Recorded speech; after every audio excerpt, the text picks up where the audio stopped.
Alrighty. Norman Vincent Peale made a statement that's been repeated countless times in the past 50 years. He said, "Change your thoughts and you'll change your world." I believe there's some truth to that statement. In today's text, we're going to be in James chapter 3, if you want to turn there to start with. But in our text today, James presents a similar kind of saying that we need to take just as seriously, if not more so. Here it is.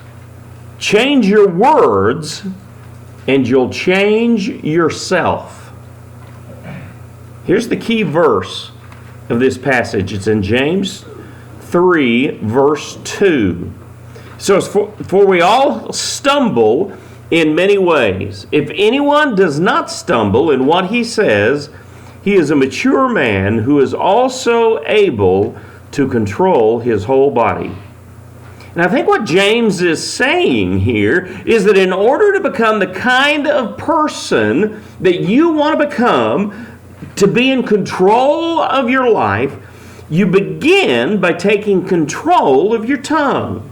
Now, some people may ask, is it really that simple? Is it really that easy? And the answer is yes and no.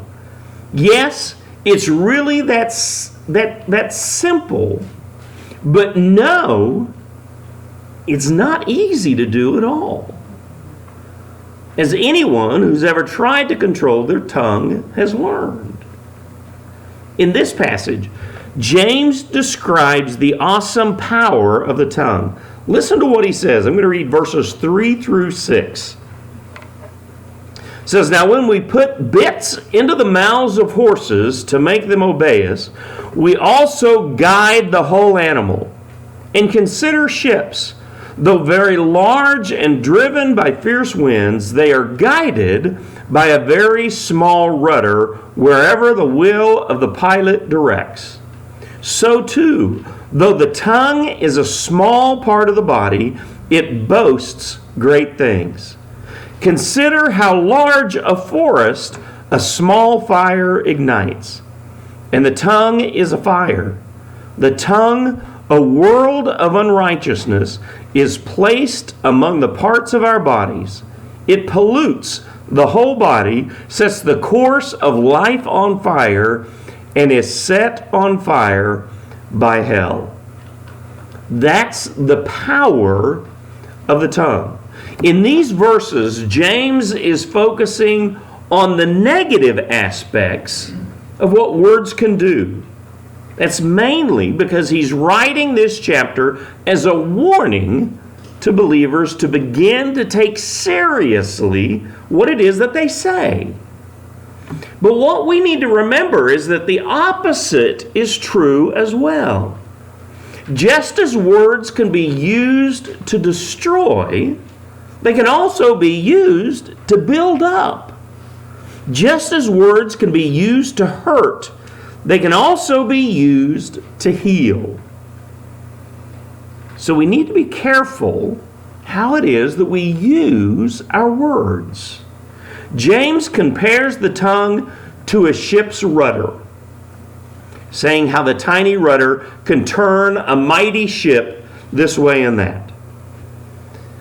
At the risk of being just a little bit corny, tonight I want us to look at 3 ships that your tongue controls. The ability to provide leadership, the ability to build relationships, and the ability to participate in worship. If you steer your tongue in the wrong direction, you can destroy all 3 of these. But if you steer your tongue in the right direction, you can empower your life in all these 3 areas. And you'll be greatly blessed as a result. So let's take a look at how your words affect these 3 areas of your life. First of all, let's look at how your words affect your ability to provide leadership. James begins this whole chapter in verse 1 by saying, "Not many should become teachers, my brothers, knowing that we will receive a stricter judgment." He says this, and then he begins talking about the danger of the tongue. That's because your ability to lead is directly proportional to your ability to bridle your tongue. If you don't have control over your tongue, you're not really ready to be a leader. And if you are a leader, your inability to control your tongue will prevent you from moving to the next level of ministry. I've known pastors who preached great sermons, and they had a burning desire to be used by God in their ministry. However, they didn't have the ability to control their tongue. They often said things to church members that they really shouldn't have. They spoke too much and too long in meetings, and ultimately they had difficulty providing leadership in their congregations. Now, I want to be very careful here not to point fingers, okay? Because as James says, this is an area where we all tend to stumble. But those who are called to leadership must understand that we will be held especially accountable for what it is that we say. Therefore, we need to be especially careful. Former basketball coach Bobby Knight certainly got in trouble more than a few times because of what it was that he said, because he said the wrong thing. Now, naturally, he often blamed the sports writers, saying that he was misquoted. One time he was asked a question at a press conference, and he just sat there letting this long pause play out. And then he said, "Did you get that? It was absolute silence." That's the only thing that a sports writer can quote accurately. I actually think absolute silence isn't necessarily a bad idea from time to time. Part of the problem is that we think we've always got to be talking. When someone comes to us with a problem, we think we've got to give them some kind of a solution, whether we know the correct solution or not. So we ramble on, even if we have no idea what it is that we're talking about.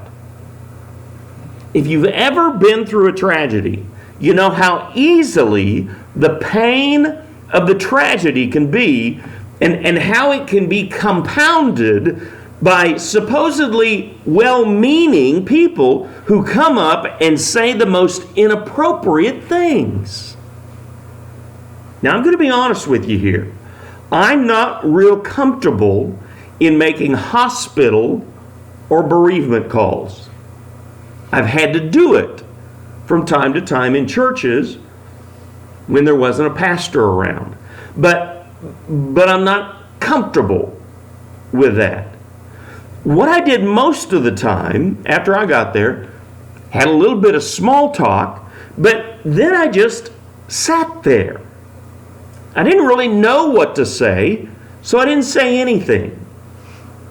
And weeks after, many times, the people would come up and thank me for being present and helping them through those dark times, though I didn't say very much at all. My being there let them grieve silently, and that's what they needed. Leaders learn and need to learn that when you don't know the right thing to say, it's probably best to say nothing at all. We'll see the truth of this being played out as our next presidential election and the rhetoric surrounding that heats up even more. We're going to find out whose leadership gets compromised simply by their inability to control their tongue. If you want to be a leader, try to apply the wisdom of former President Calvin Coolidge. He said this, "I have noticed that nothing I never said ever did me any harm." Your tongue affects your ability to provide leadership. Like the rudder of a ship, it can steer you off course or it can keep you on course. Leaders need to use their words carefully and not be afraid of saying nothing at all, especially when you're leading in a difficult area. King David said this in Psalm 39, verse 1. "I will guard my ways so that I may not sin with my tongue. I will guard my mouth with a muzzle as long as the wicked are in my presence." There are countless Christian leaders today who, I'm sure, wish that in the heat of the moment they had chosen to say less. So don't make the same mistakes that they did. Be aware of the damage that a tongue can do and how it can affect your ability to provide leadership. So leadership, that's one ship. Secondly, let's take a look at how the tongue affects your ability to build relationships. Think about this for a minute. Most of your relationships consist almost exclusively of words. There are probably a few exceptions, but for the most part, your relationships are made up of what you and that person say to one another. Just think about one of your friends, a friend that you've had a long time. Okay? Think of a friend that you've had for a long time. You don't know what that friend really thinks about you because you can't get into their head. You can't read their thoughts. But you can understand their words. Your relationship exists primarily in what you say to one another. Occasionally, one of you may buy something for the other one, but that's not what your friendship is about. Your friends, because you have conversations that build each other up. You encourage one another. You advise one another. You may even instruct each other at times. But you have a strong friendship because of the words that you speak to one another. Now think for a moment about a relationship that you have that isn't working to full capacity. Okay? Maybe it's a relationship with one of your children or your parents, maybe your spouse, someone in the neighborhood. Take a moment and think about it. Chances are the use of words played a serious role in the conflict, especially if it's a family conflict. And believe me, I'm not trying to oversimplify this because there are certainly other sources of conflict within the family. But the way we speak to one another has a lot to do with how well we get along with one another. James says this in verses 8 through 10. Actually, it's the last half of verse 8 through verse 10. It says, "It is a restless evil full of deadly poison." He's talking about the tongue there. "We praise our God and Father with it, and we curse men who are made in God's likeness with it. Praising and cursing come out of the same mouth. My brothers, these things should not be this way." James is saying that it's wrong to curse or insult or speak harshly against other folks. Because when you do, your words have the effect of poison. They destroy your relationships. That's why Paul said in Ephesians 4:29, "No foul language is to come from your mouth, but only what is good for building up someone in need, so that it gives grace to those who hear." Just as relationships can be destroyed by wrong words, they can also be built back by using the right words. I encourage you to strive to build your relationships on a foundation of kind words. Some people think that they're being real or honest or transparent when they speak harshly, but really all they're doing is being destructive. Jim Burns is the president of Home World. He's written quite a few books on family dynamics and raising children. He's a regular guest on Focus on the Family. In his book, The Youth Builder, he talked about how important it is to build up others with affirmation. And he said, for every critical comment we receive, it takes 9 affirming comments to even out the negative effect in our life. Most young people receive more critical comments every day than they do encouraging ones. You can have a very positive, life-transforming effect when you develop a ministry of affirmation. So think about those who are close to you, your spouse, your children, your friends, your parents. How many encouraging comments do you think they hear each and every day? Do you remember the last time you encouraged your spouse or your child or a friend? The book of Hebrews says in 3:13, encourage one another daily. So I want to encourage you to give encouragement. See if you can get in the habit of building up those who are around you. Just like I said that there are times that it's best for leaders to say nothing at all, the same is true in our relationships. Sometimes when you feel your emotions getting stirred up and you feel like you want to lash out at someone and say what's on your mind, try biting your tongue a little bit and keep your thoughts to yourself. Solomon said in Proverbs 11:12, it is foolish to belittle a neighbor.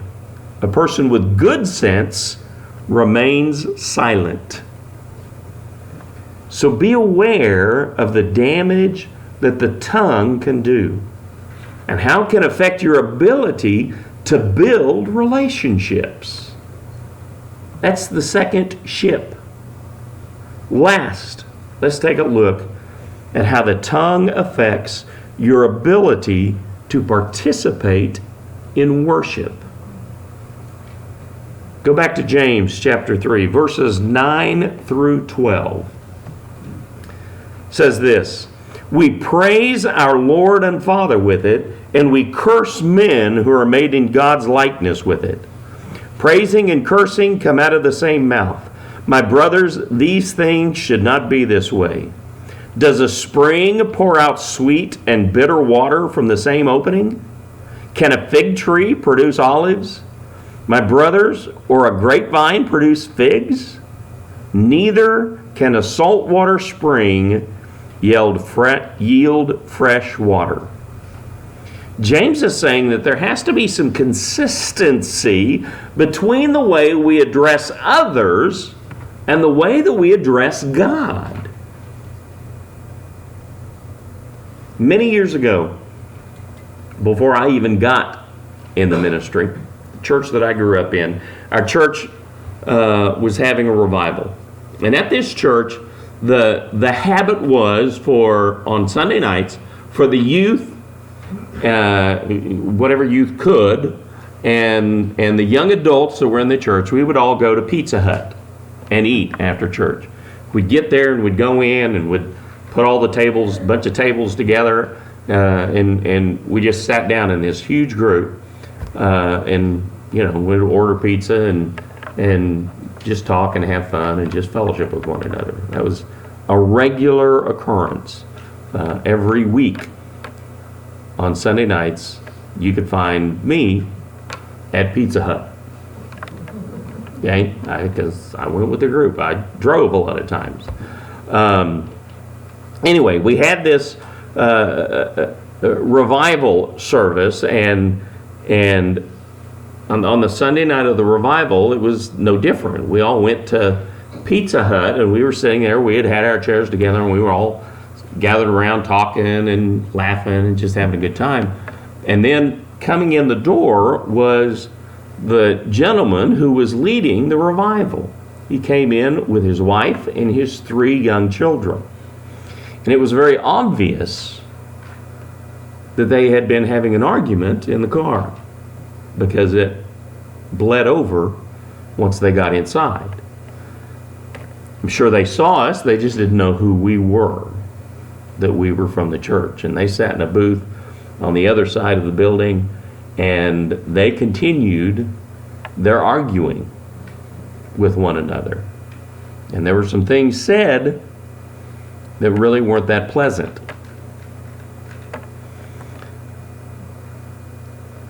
And it was weird and a little bit uncomfortable for me, especially, to see what was going on.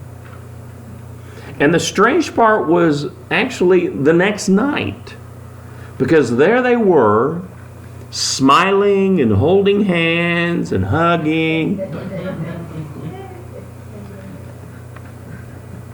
when just 24 hours earlier, I kind of expected one of them, I kind of wanted to go over and take the knives and forks off of the table. Now, it's very possible that they reconciled, that they made up.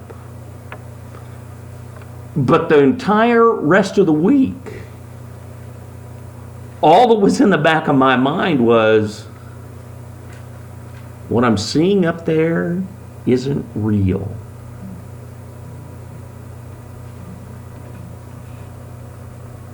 Now, again, I don't want to throw stones here.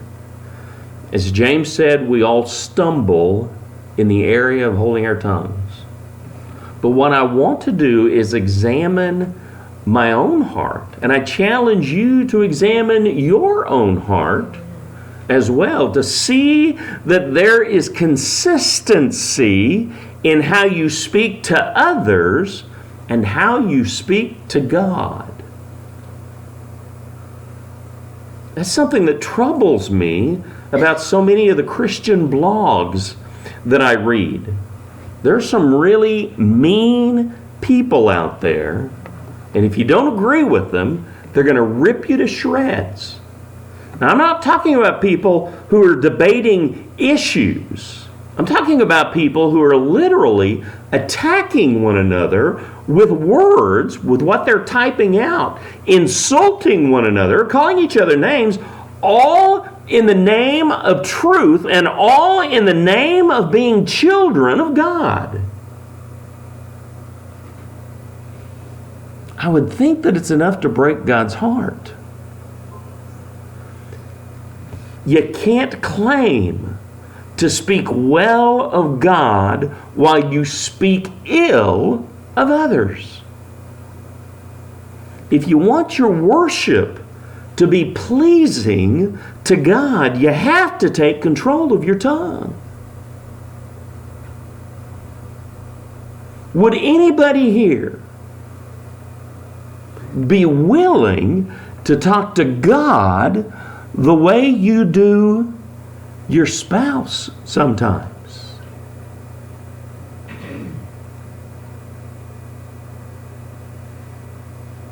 Shouldn't be that way.